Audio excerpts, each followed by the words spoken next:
Thanks for listening. Thank you very much, David Schuster. Thank you to our guests today, Vincent Goodwill from Comcast Sportsnet Chicago, Adrian Wojnarowski from Yahoo Sports, Sam Fells of The Committed Indian, and Ethan Skolnick of Bleacher Report just joined us in the studio. Producers are Jay Zawoski, Nick Shepkowski, and Adam Harris. Brian Gertz does the video stream and does it well at watch670thescore.com.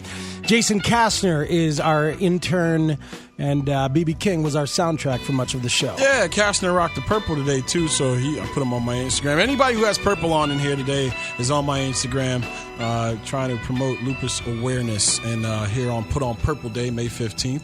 So thank you for everybody who did that, and also all the people on Twitter who did it as well, and all the people on Instagram who tagged me in their pictures. Keep them coming. Thank you so much. A lot of people who fight that nasty, nasty disease always think they're doing it by themselves, and when they see stuff on a day like this, kind of makes them feel better. I know my little sister feels better. I know Nicole feels better. She's like, man, you know a lot of people who wear purple for your dumb ass. And I'm like, yeah, they're my peeps. They're my peeps. That's what they're supposed to do. So call or 10 to the Scores contest line right now before we get to our transition at 312-591-6700. That's 312-591-6700. Wins a pair of tickets to the 2015 Wells Park Craft Beer Fest taking place on Saturday, May 23rd at Wells Park. For more information and to purchase tickets, visit shybeerweek.com. And we now go out to Side Outs Bar and Eatery. That's 4018 Roberts Road in Island Lake. Hello. It's the Bud Light Who Needs To Tavern Tour with the fellas, Dan and Terry. What's up, buddies? I'm pissed off is what's up. Why? I'm pissed off. And Bulls fans should be pissed off, too. Because I've never in my damn life, my entire life, as a fan of basketball, having covered the league, having done this job for 16 years and on this show, I have never, in a critical playoff game, seen an NBA star. Like, I've seen guys have bad games. I've seen guys have awful shooting nights. I've seen guys go out guns blazing and trying to make every shot, and it's just not their night. I've seen guys get in foul trouble because of some crappy calls. I've seen guys maybe lose their head a little bit, get kicked out of a game. I have never, ever seen a purported NBA star, guy makes $95 million a year in salary alone, not want to play in front of his fans, in his town, at home, in a game where they need you. Everybody needed you. And you say, I'm built for this. My ass. That was an insult. An absolute insult. I've never, ever seen it in an NBA game from a star. Play. Take that, Jason.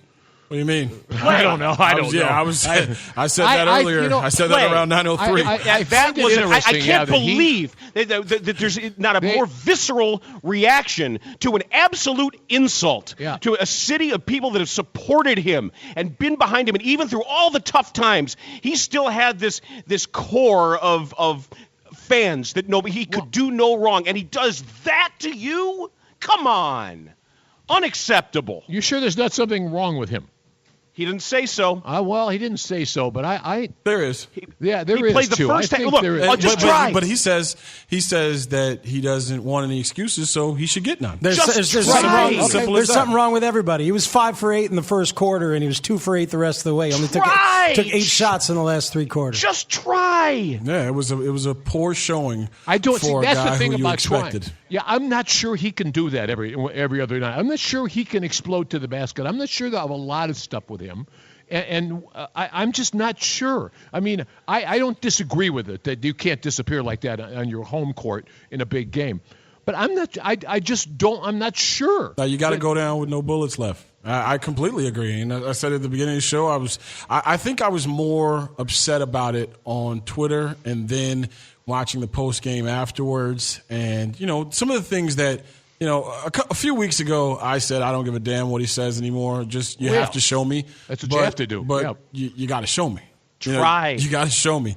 And when that dude is out there, because let's face it, Derrick was built up to be the anti-LeBron, and he captured that in 2011.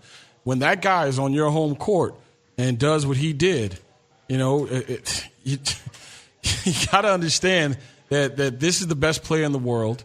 And you may not be the you from 2011, but no one will be mad if you go out on an 8 for 20. Well, there'll be some people who are mad if you will go out 8 for 25. But leave it out there. Yeah. Let us see it. Go to the basket. Get off your damn bike and go to the basket. And Dan, on the bike? Yeah. You want to ride the bike to the basket? Well, I think that's the only way he could have gotten to the basket is on the bike. And there was some offensive weirdness at the end of that game too, Dan. You go back and look at it too with Jimmy.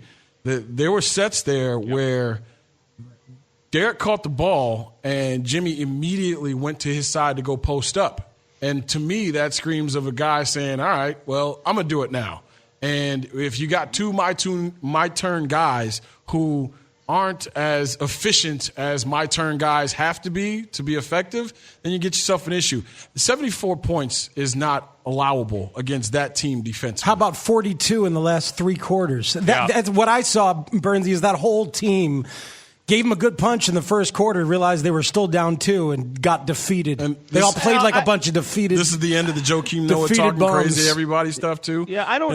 I hope it is. That's one thing I hope for sure. You can't talk anymore. No, you can't I hope talk about Cleveland. You can't talk about LeBron and Hollywood is hell and all this. Fine, guess what? Beating your ass. He's beat your ass 4 times now. That is one of the most insulting playoff performances by a supposed star and a team from any sport in this city's history. Well, it's an effort game, and I know bad things have happened in baseball games, but that is a sport where you can see it. It's a sport where you can see what guys want and what they don't want. And I'm sorry, I'm really, really angry. I try not to. I've been seething about it, thinking about what that was. You're at home. That team was begging to be beat. Kyrie Irving's sitting down, and they say, "Oh well, we're not going to put him back in because we don't need him." And here's Matthew Dell of a freaking Dover. Yeah, I said it was the most disappointing one-game result that I can remember in a very long time. Even the Bears Super Bowl. Like in your heart, you want the Bears to win, but I had a feeling that the Colts were going to win. I mean, that one-game result, in not just the result, but the way it happened.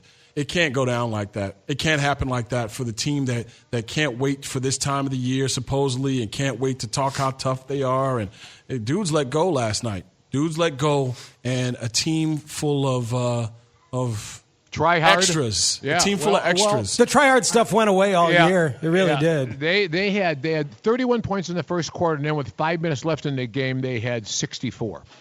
It's crazy. I mean, I don't know how many games I've ever seen that in period, let alone what Derrick Rose was doing. Yeah, they had six points over a 12.5-minute span from mid-second to mid-third. I don't recall that. I know a lot of Chicago teams that have left playoffs just kind of just awful over the years, and but I don't. Nothing about it. Look, even if Derrick is not Derrick, you do have guys who can play. There are other guys who can, and Gasol couldn't move. And I mean, I've just never seen it with their other 2 best players unable to play. Love has never been there, not played in series. And Iman Shumpert's groin fell off. His groin fell off. And by the way, thanks to Nico for waking him up with that technical. He was responsible did, by the way. for the next 13 points in that game. Exactly what he did. What is that? It's like that was him trying to commit a playoff foul after Jimmy got in his face the game before. If you're going to foul him, foul his ass. Remember that? Then he walks up. But that's different. Catching a guy and making sure he didn't get his shot up and clotheslining a dude is 2 different things. I'm not defending him. I'm just saying that's how his brain is working because he's scrambling. He's scrambling. He is overwhelmed by this whole atmosphere. I'm usually not the guy who's ready for a team and a whole thing to go away, Bernsey. They told you that you should think that way. I don't want anything more to do with that team for a while. I just don't even want to think about them.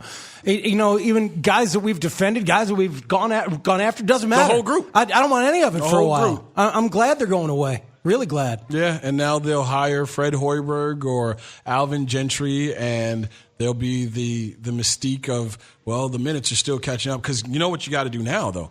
You got to now entrust your playoff hopes in a very, very highly paid backcourt. But why should we ever trust these guys? Why should we? Why should I ever trust Derrick Rose as a fan? Ever? Why should I trust anybody that has attached any part of their sports fan's heart to him? And he doesn't care. He's there talking to his brother during the layup lines at halftime. His brother during the layup according line. to the Tribune report, he's hanging out with Reggie. His teammates are warming up, and he's there having a. Guys talk to guys during halftime. I mean, when they're coming out of the hallway or coming out of the tunnel. So I don't know how much impetus that has. He's done that in games he's played well in before too. Yeah, I think Reggie went out there just to say, "What are you doing?" I think that's what it was. Conversation. What is wrong with you? Everybody. If anybody, that's what he did. I think that'd be Allen, who was like, the guy who was asking, "What the hell you doing?" Yeah, what the hell are you doing? I wanted to see him put up more shots the same way you did, Dan. I wanted to see him go down and understand that, him walking off the playoff floor for the first time in 3 years, I know that's a bridge that he felt like he crossed, but if you're going to lose, you have to lose with a little bit more oomph than that. But even that, the aftermath of the game, it's like the players themselves didn't quite understand. Kevin Love's down. Kyrie Irving's down. You may never get a better shot to get by LeBron. You've beaten them twice in this series, and you're at home. Yeah. And Atlanta's not that good. And John Wall's got 5 fractures in his wrist. No, Cleveland's going to the finals. Come on. Yeah, Cleveland. This was the Eastern Conference Finals. That's exactly what with this this was. lineup, they could beat either one of those teams. Did they know it? No, Atlanta's not going to beat the Cavs. That's not going to happen. And Washington especially is not going to beat the Cavs. I don't think they're ready for that either. This team is going to go to the finals.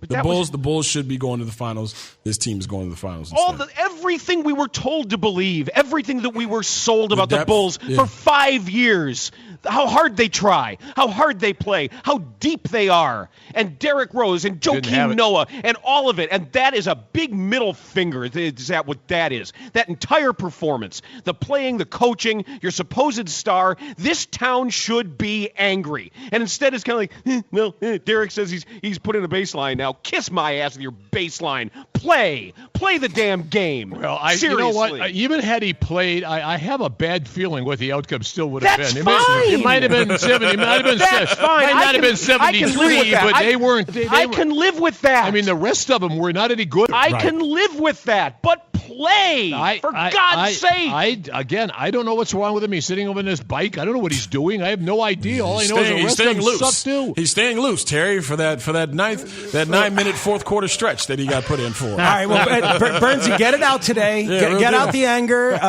Terry, throw an arm around him every once in a while. Oh, I ain't throwing nothing around him with a lasso. Throw nothing around him. I'll be all right. I mean, throw an arm around. I don't have an arm to throw around. I've been waiting for this microphone all day, and this will cool into something just dark and smoldering and ironic later. No, get it out, man. But man, I'm just you're a Bulls fan. You should feel the way you feel, dude. I really do. I hope people understand what an insult that was to the fans of the Bulls, to fans of Tom Thibodeau, to fans of Derrick Rose. Everybody, you can't. This Bulls team can't do that. We got it out in the first segment, man, and then we started talking about what's next for this team. What's next? Yeah. I understand how you feel, and that's why you're here.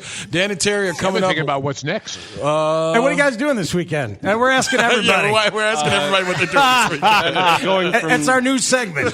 What you got going on? What you got going on? What will you be got going on? It's youth sporting event to youth sporting event. That's what it is for me too. That's what I'm doing all weekend is kids baseball. So I'm getting away from all of it. I'm not riding a bike over there. We got baseball. Tonight is baseball hockey. Tomorrow is hockey, baseball, hockey, and then baseball, hockey. I wasn't really interested. It was just a line. All right, guys. Have a good show. All right, love you guys. We'll see you guys. Have a good weekend. Bye. All right, I'll be at Butterfield Road. Oh yeah. Wheaton tomorrow from noon to 2 if you want to change up your phone plan and come on over to the T-Mobile store at Butterfield Road, and then I'll be at a crawfish boil hopefully shortly after that with a seat saved for me. Did Mitch make a call? No, they didn't. I threw it out on Twitter. Apparently, the people on McGee's aren't big fans of the show. We got to go holler at them about something really quickly, and then Sunday, hanging with the peeps from the station.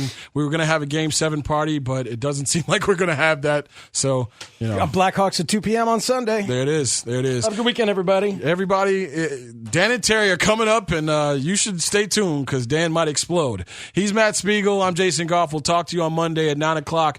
This is 670 The Score. Quit yelling.